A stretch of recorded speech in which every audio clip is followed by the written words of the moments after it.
have a lot of security cameras around my house, but the problem with most of them is they are all Wi-Fi. So some of them, especially in my yard, it's really hard to connect because sometimes the signal is just not great. That's where a security camera like this comes into handy. This does not use Wi-Fi, it uses a SIM card. So I can put this anywhere I want and it's not going to make any difference at all. This is a sponsored video, and rather than sharing my opinion of this camera, I'm just going to walk you through the setup process and show you the video quality so you can decide for yourself if this is the right camera for you. I recommend before installing this camera that you set it up inside, so let's go ahead and do that now. Now let's have a look at everything that comes with this. You've got your solar panel and the mount for the solar panel. This is metal, which is kind of unusual. Most of the mounts I see are plastic. Very nice that this is metal. Another nice thing about this is it is USB-C. So if for some reason you need a different solar panel or something like that, this will be very easy to replace. You also have a USB-C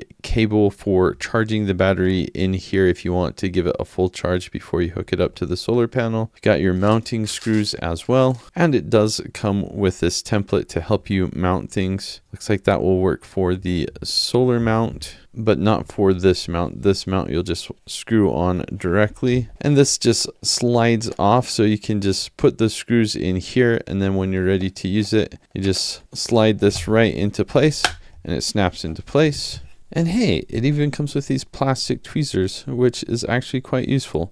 So you'll plug in the USB right here to keep things charging. You can take this whole thing off as well. So this is how you will turn it on when you are ready to connect. And then here is the slot where the micro SD card and the SIM card go. And that's what you want these tweezers for. I wish everything came with this. Oh, so much easier. So it does come with its own 64 gig TF card or micro SD card.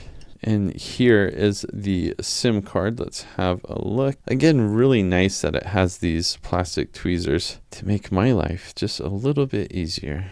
There's also a reset button in here in case you ever need to reset this. You will need to download the OCam app. So let's go ahead and do that. All right, we will open up the app, agree to the privacy policy, and we can log in just with an email address. All right, and as soon as you put in the verification code, it takes you here. You will need to give the app certain permissions, and let's go ahead and add a new device.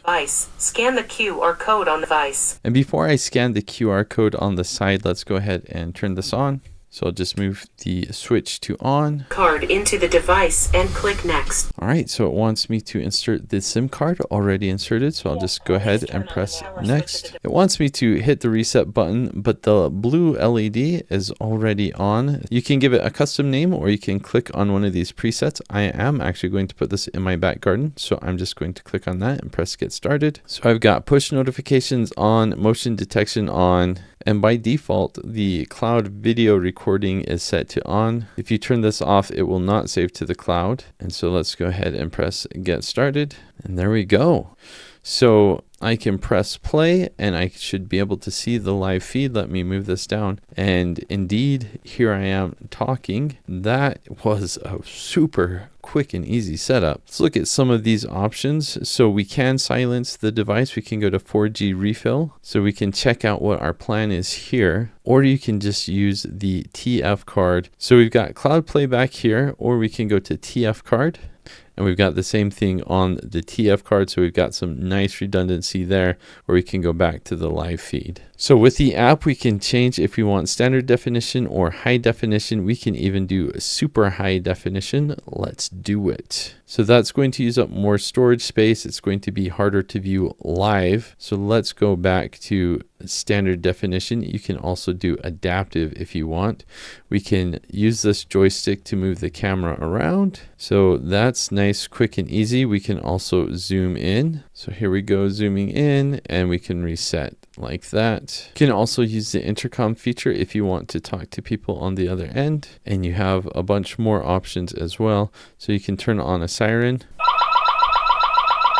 Not super loud, but if you do it when someone shows up, that might deter them. You can also turn on the light like this. You can also take a screenshot if you want to save an image. You can record a video. You can turn on night vision if you want. So you can choose between black and white or full color. You can do smart. We'll go ahead and do that. You can set an activity zone if you would like. So say, you know, there's going to be no activity here, you can just add an area where you don't want it to look for motion or anything like that. And you can edit it this way, or you can clear everything. You can also set it to track people and do a human frame. So when a person walks in, you can see now it will track where it sees a person. I'll go ahead and leave that on. You can also, depending on how you install things, you can flip the feed and you can sort how you want the app to show everything. In the settings, you can get notifications if it goes offline, and you can set your firmware update preferences here as well. The installation for this is basically just screwing in the 4 screws for the solar panel mount and for this mount as well.